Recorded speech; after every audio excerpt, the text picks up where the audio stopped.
मुख्यमंत्री जयराम ठाकुर ने मंडी में आयोजित पत्रकार वार्ता के दौरान कांग्रेस की सरकार पर जमकर निशाना साधा। उन्होंने कहा कि कांग्रेस ने चुनाव से पहले गारंटी तो दी, लेकिन अब सरकार बनने के बाद ना उन वादों को पूरा किया जा रहा है और ना ही कैबिनेट बन पा रही है। उन्होंने संस्थान बंद करने पर भी सरकार पर तंज कसे और इसे दुर्भाग्यपूर्ण बताया।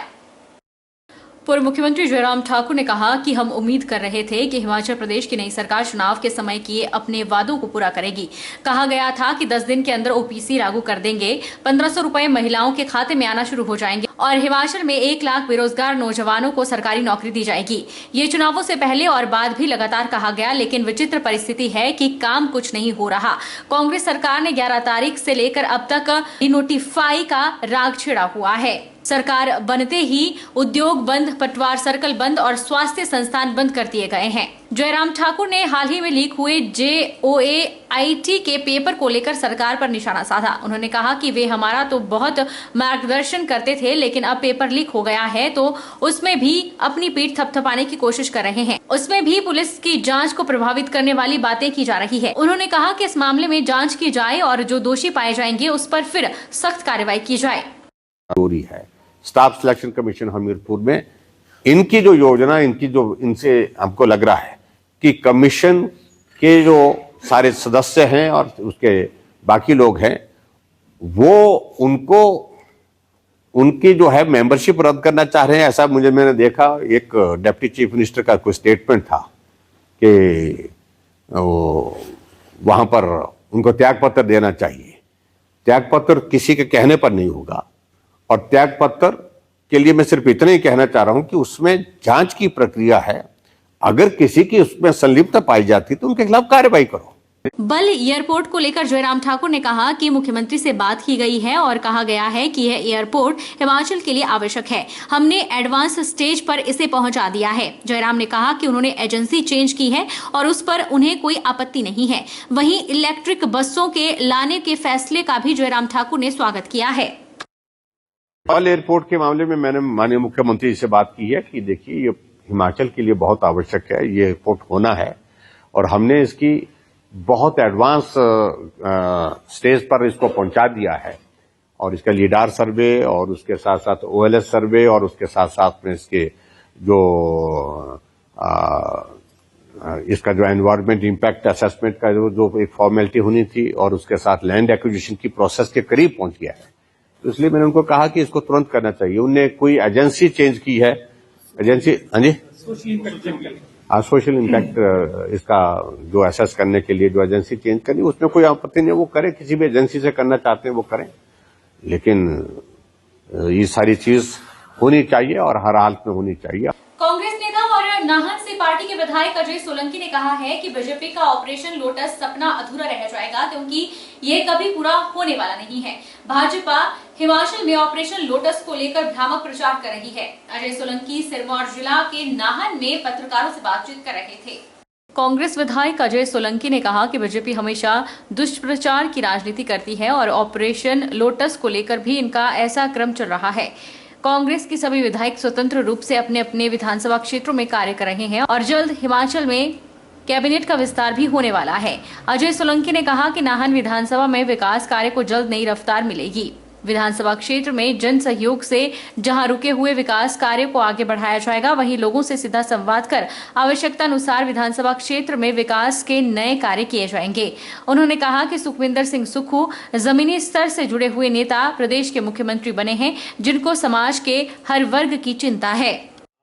जो भी जनता से जुड़ी समस्याएं हैं उनको प्राथमिकता से सुना भी जाएगा, उसका समाधान किया जाएगा और जो विकास कार्य, बड़े बड़े विकास कार्य हैं, जैसे नाहन क्षेत्र, नाहन शहर की समस्या है, चाहे सड़कों का रखरखाव, चाहे उसकी सौंदर्यकरण को लेके है ना, और जो पार्किंग की समस्या को लेकर लोगों के सुझाव मांगे जाएंगे, उस पर सुझावों के लेकर ही उसका समाधान निकाला जाएगा। चाहे वो विधानसभा क्षेत्र में जहाँ पर पीने के पानी की समस्या है उसको सुधारा जाएगा।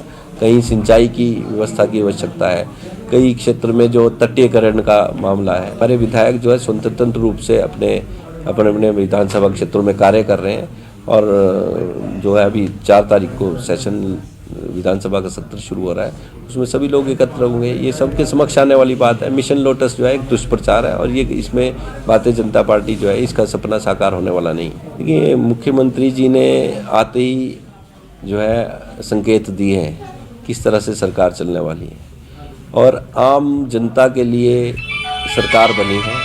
आम परिवार का व्यक्ति मुख्यमंत्री बना है और आम परिवार से जुड़े हुए जो भी समस्याएं हैं उसके समाधान के लिए नीतियां और योजनाएं बनने जा रही हैं। बल बचाओ किसान संघर्ष समिति की आपातकाल बैठक प्रेमदास चौधरी की अध्यक्षता में संपन्न हुई।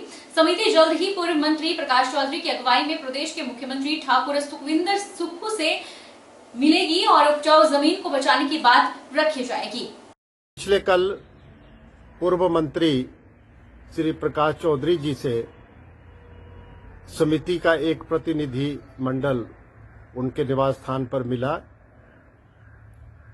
और उनसे आग्रह किया कि इस सोना उगलती भूमि को बचाया जाए। उन्होंने आश्वासन दिया कि हम उचित कार्रवाई करके और इस उपजाऊ भूमि को बचाने के लिए पूरा प्रयास करेंगे। और उन्होंने यह भी कहा कि माननीय मुख्यमंत्री से समिति को मिलवाकर उनसे आग्रह करेंगे कि इस भूमि को बचाया जाए और इस हवाई अड्डे को बंजर जमीन में बनाया जाए जहां सरकारी जमीन हो और वहां से कोई ना उजड़े। हमारे यहाँ बल में जो एक दिल्ली से टीम आई है एयरपोर्ट के बारे में, हम उनका स्वागत करते हैं और अभिनंदन करते हैं कि वो आए। हम उनका बहुत बहुत धन्यवाद करते हैं। साथ में हमें 5 साल हो गई श्री जयराम ठाकुर की सरकार को बार बार ज्ञापन बार बार बात करना कि हमारे को जो ये बल में जो एयरपोर्ट है इसको कहीं और जगह बनाया जाए, बल को बचाया जाए और बल की जो उपजाऊ जमीन है उसको बर्बाद ना करे। लोगों के रोजगार यहाँ है, हर फैसिलिटी यहाँ है, पानी की फैसिलिटी है, सड़क की है, हर सुविधा है इसमें। तो हम ये चाहते थे कि 5 साल में कि ये जो जयराम की सरकार है ये कहीं इसको दूसरी जगह बनाए। हम इसका विरोध नहीं करते थे, हम ये कहते थे कि भाई इसको आप कहीं दूसरी जगह बनाए, क्योंकि लोगों का रोजगार यही है, नकदी फसलें उगाना, टमाटर, खीरा, घिया, हर चीज जो है यहाँ बल में होती है। इसलिए जो हमने इनसे बार बार गुजारिश की कि इसको जो है कहीं और जगह ले जाए, जैसे गोगड़ाधार है और जाहू है। तो इन्होंने हमारी एक भी नहीं सुनी। 5 साल में इन्होंने हमारे को एक बार भी टाइम नहीं दिया कि हम लोगों से बात करें और लोगों की समस्या सुने। हिमाचल प्रदेश के पर्यटन नगरी मनाली में 2 जनवरी से मनाए जाने वाले विंटर कार्निवल की सभी तैयारियां पूरी कर ली गई है। हिमाचल के मुख्यमंत्री 2 जनवरी को सुबह मनाली के आराध्य देवी माता हिडिंबा के मंदिर में पूजा अर्चना के साथ ही विंटर कार्निवल 2023 का शुभारंभ करेंगे। मनाली में 2 जनवरी से 6 जनवरी तक चलने वाले राष्ट्रीय स्तरीय विंटर कार्निवल में प्रदेश के अलग अलग जिलों सहित देश के अलग अलग राज्यों की संस्कृति की झलक देखने को मिलेगी। विंटर कार्निवल में मुख्य आकर्षण का केंद्र रहने वाली विंटर क्वीन प्रतियोगिता का भी आयोजन किया जाएगा। मनाली में कल से आरंभ होने जा रहे विंटर कार्निवल को लेकर मनाली प्रशासन की तैयारियां पूरी है। मनाली विधानसभा क्षेत्र के विधायक के द्वारा विंटर कार्निवल की तैयारियों को लेकर प्रशासनिक अधिकारियों के साथ एक बैठक भी हुई, जिसमें उन्होंने तैयारियों को लेकर अधिकारियों से चर्चा की। विधायक ने कहा कि 2 जनवरी को विंटर कार्निवल का शुभारंभ मुख्यमंत्री सुखविंदर सिंह सुक्खू करेंगे। इसके बाद मनु रंगशाला से इसका विधिवत शुभारंभ किया जाएगा। देखिए, कार्निवल जो मनाया जाता है वो जो दूर दराज से जो अतिथि हमारे यहाँ आ रहे उनके लिए भी मनाया जाता है कि वो यहाँ आके हमारा कल्चर, हमारी संस्कृति को देखें। बहुत अच्छा लगता है जब हमारे कुल्वी नाटी यहाँ होती है, हमारी झांकियां आती हैं, उससे हम जो हमारा कल्चर है वो हम पूरी दुनिया को दिखाते हैं। आने वाले समय में बेहतर प्रयास किए जाएंगे कि इसको हम जिस तरह से चल रहा है बहुत अच्छा चल रहा है सभी कुछ, पर कुछ नया करने की भी हम कोशिश अगली बार को करें। वक्त तो चला है छोटे से ब्रेक का। ब्रेक के उस पार फौरन लौटेंगे, आप बने रहिए हमारे साथ।